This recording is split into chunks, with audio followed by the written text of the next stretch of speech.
Alright, so how y'all doing, boys? Hope you're doing well now in today's video. Finally getting our Purgatory Barn to level 100, and boy oh boy am I excited to try out this team. It's been a hot minute since I've been able to use the Barn team. I know I like to switch it up just a little bit, but I figured since we're showing off the level 100 Barn and we're probably trying to show this team at its full power, why not? We'll go ahead using with Terry. I mean, at this point it's pretty much the Terry team. This is such a brain dead team to use. It's not hard to run whatsoever, and you know what else isn't hard?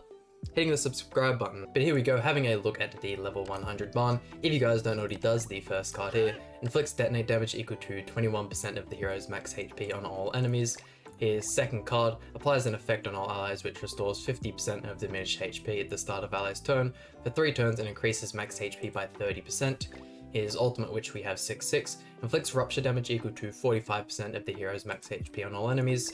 His passive, every time the hero's ultimate move gauge fills by 1 orb from using moving, ranking, skills, anything like that, the hero's max HP increases by 8% up to 5 times for 3 turns and removes all stat decrease effects from himself. And last but not least, his Holy Relic increases the hero's max HP by 15% each time an ally dies. I mean, this Holy Relic alone makes him such a strong backline character. He can be used on pretty much any team, however, I feel like when using backline characters, you would rather use support characters, whether it be stuff like your Executioner, Zeldris, your, those kind of characters, Ragnarok Barn. But having a look at the gear here, we are rocking the HP defense set. I have got the crit chance, crit damage rolls on both of the attack pieces, and looking at the cosmetics, he is completely maxed out. So I'm sure you guys have seen this team a whole bunch before, but yeah, let's jump right into it. Here we go, and our first opponent, we've got a Barn Ditto. He of course is using the Kyo, and quite low CC when using the Barn team. Obviously using the HP defense food, gonna be at a little bit of a CC deficit. I really want to go for this here. I think we'll hold on to the Terry stance for this first one, just in case. I mean, it would be nice to start building his Holy Relic up as much as possible. It isn't a permanent increase or anything like that. Getting the extra Barn card is going to allow us to get his ult as well without attacking into Yaltha, which is absolutely huge. I doubt he's going to want to attack into us. Let's see. Nameless Dance, then probably a Kyo card or something along those lines. Yeah, chucking out a charge attack, something he doesn't really care an awful lot about, but since that one is up, we'll go for our double Terry stance. We'll merge that card, and I mean, that's basically game. There's not much counterplay, there's not an awful lot he can do. We just win the match. I mean, yeah, if you had a character that had some form of ult control, he could go ahead and remove our ultimate, but unfortunately, not there. It's quite a bit of damage reduction from all of the ignites, so who knows, he may be able to survive. We'll just have to see that. I highly doubt it. No Nameless Dance up as well. We could chuck out the Heart Crusher first if we were really trying, but here we go, finishing off his turn, and let's see. Terry's going absolutely berserk with these counters though. What do we reckon the damage is gonna be like? Maybe we haven't got any gift effect up, could be a little bit annoying. Let's go 1, 2, and 3. No gift effect, a whole bunch of ignites, maybe just 1 mil from the Barn here. Hasn't got any. Did he have any buffs on him? Do we get the rupture effect? Oh yeah, Barn wipes so easily. Had to forfeit that last match because I forgot to put the HP food on auto, but if there's any team where we're going to go flawless, it'll be this team here. The Barn team is just so ridiculous. Let's go for, definitely want to merge those to start us off, and we will put up the, do we want to put this? I think I might go for Terry. I doubt he'll end up using freeze first turn, so if we can use that Nameless Dance card to tank a freeze in the second or third turn, I think that'll be our best play. Look, you can definitely put a little bit of thinking into the Barn team, but it doesn't require, you don't have to be any Giga Brain player to be able to do anything like that. And even then, I don't think there's any teams in the game that takes like a crazy amount of skill. Maybe back in the day when some of the commandments released, I know some of like the Ludo Red Zeldris teams required quite a bit of thinking, but nowadays, not really needed. Procs the evasion food there, which is super nice. Dissolve from Amelia. Ugh, if only we could cleanse Barn. The Red Eastern would be so good on this team. The utility is just great for it. What do we want to? We'll go 1, 2, and we'll get rid of the Terry card as well. We have so many Barn cards, we don't have to worry about keeping them topped up. Oh my god, look at that. The one time we verse a Red Gothar, we're just gonna get attack disabled till the end of everything. Keen to see how Arthur will tank against Rimuru, especially with the Pierce buffs. I think we might just hold on to those gift cards until the turn where we're going to throw our ultimate, because otherwise the Rimuru is just going to be getting this Pierce buff and getting stronger. And I probably should have kept that in mind earlier on in the match. I didn't think about it. Infect comes out. That's fine because we're not going to be using the gift effect. Wow, Arthur's still taking that much damage. Granted, my red Tomiel is only 1/6, so he's missing out on a whole bunch of stats. Him not getting that health back, ugh, is a killer. Do we throw it out there just to get the extra HP? Why not? If we can just survive to the turn where we're not attack disabled, I honestly think we could just end up wiping his team with Heart Crusher cards. Let's see though, I could guarantee go to 6/6 because of how easy they are to get ult levels for. That'll remove our Barn ultimate, but once again, as long as we don't get attack disabled, it will be fine. And it's just at this point, the red Gotha teams have become so annoying. I would honestly say at this point in PvP, the red Queen Shop Gotha is better than green Gotha. The attack building and all that kind of stuff and the pumpkin bombs is great and all, having that ult control, but there are quite a few characters that have really good ult control, but if you just can't do anything the entire match, nothing can compare to that kind of stuff. I honestly think I'm just going to skip this. In my opinion, this unit is far worse than True Seeker Melon. True Seeker Melon's at least fun. And right as I say we're about to get 0 losses in today's video, look at me go. I mean, those teams can be, I probably could have ended up winning that, but it's just not something you want to have to go through. Going second here so we get the extra ult gauge. Getting the extra barn card as well will just make me rush this turn 2 and hopefully win. As long as he doesn't get a crazy amount of DN cards, any extra cards to merge, stuff like that, we should be good to go. Absolutely loving that DN as well. Being able to use her a whole lot more because of the Founder Demon raids is really good. I've been absolutely loving being able to do that.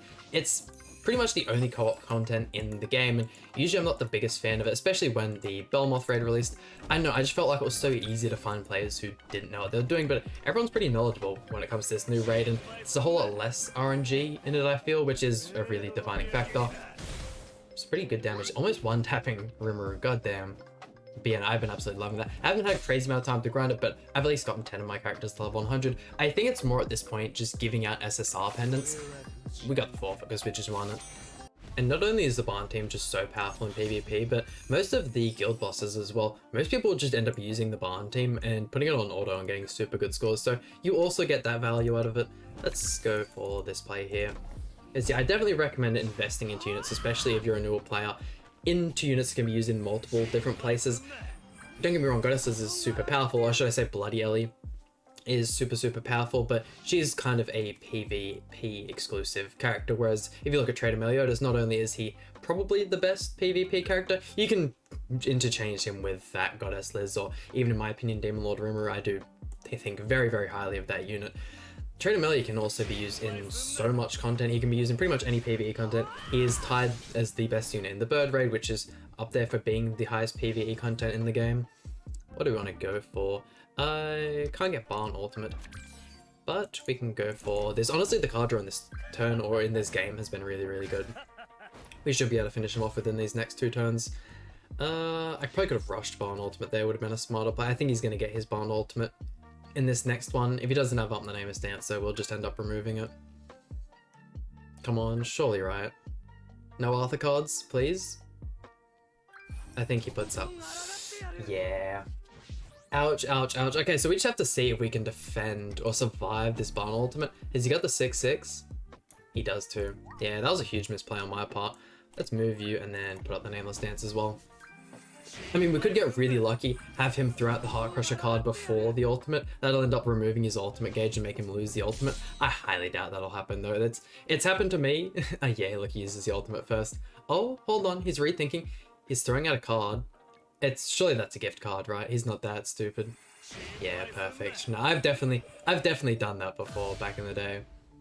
Love the Hawk Pass skin. Come on, we survive, please. Oh, look at that. If it's not a Heart Crusher card, I think our Barn survive. Oh, yeah, no, we're definitely dead. I should have just gone for the ultimate. I was thinking too hard. I was trying to make a big brain play and go for the Terry stances. It ended up getting me killed. Look, the player who uses their brain the least ends up winning with Barn. Another Barn team? Kyo King. This is definitely another really hard matchup for this team. King ends up doing so much for them. Let's go for...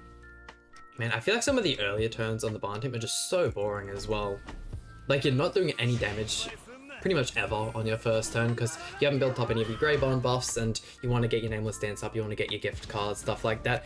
Ideally, my favorite teams are those ones where you've got Sigurd, you've got a debuff unit like the OG Red Arthur, and you've got Trader Melly, and you're just praying for all the Trader Melly cards and just wiping a unit turn 1. That's just how I prefer to play. There are plenty of different ways and like fun teams. I know a whole lot of people are liking the Archangel teams.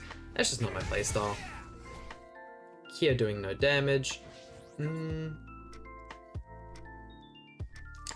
Let's go for this here. I know that's wasting the Barn card, but we could probably get King really low considering how squishy he is.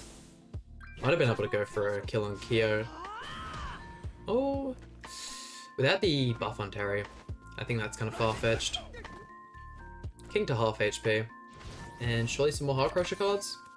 Only one. Like, surely this unit doesn't have the same chance of pulling cards as these two, because look at this. We've been using Barn cards as well, and it's just Arthur and Terry. It's just, and it's same when you use Kyo or Ludociel or any other of those kind of like passive supporting units. They're just massive card magnets. It's so annoying.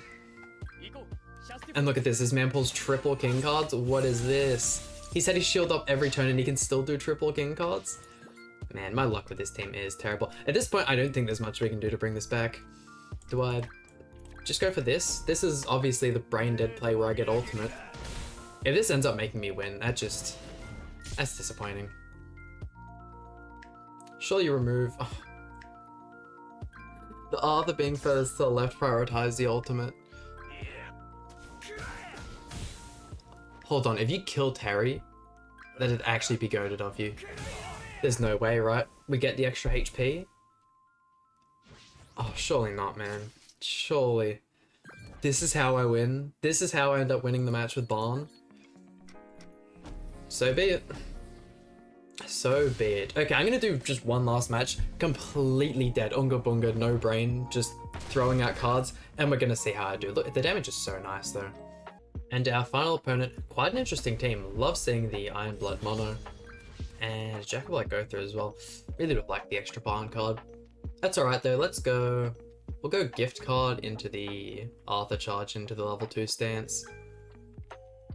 Melly's gonna be able to put out some crazy damage if that Gotha has Holy Relic. I might check that actually before we do our turn. Actually, what am I thinking? Why would I use my brain and check what my opponent's capable of? We'll just keep on throwing out cards and see what we can get away with. Yeah, that's alright. I'd ideally like to go first so he doesn't take all that damage. I feel like his recovery rate is alright. Yeah, we'll go for this one here. I doubt the Barn team will end up getting any more support, but in saying that, I don't know how long it's going to be until the Barn team isn't meta relevant, because I mean, I'm sure you guys have versed some of those like 320, 330,000 CC Barn teams where they've literally just put all of their life savings into these units. And I mean, it's definitely a good decision. You can use these units anywhere. They're insanely powerful. And if you end up getting good card RNG, you can just win matches. He could have a level 2 Jack of Light card, which could stuff me over a little bit here, but him having 2 green units and us having all this damage is going to be really good for us. As well as if you ever just want to use Barn in the back of the team, have him come to the front after your team gets just wiped with ultimates, and then he can just go ahead, rush his own ultimate and do the same to them. And then once gets someone to 1v1, that's pretty easy to do.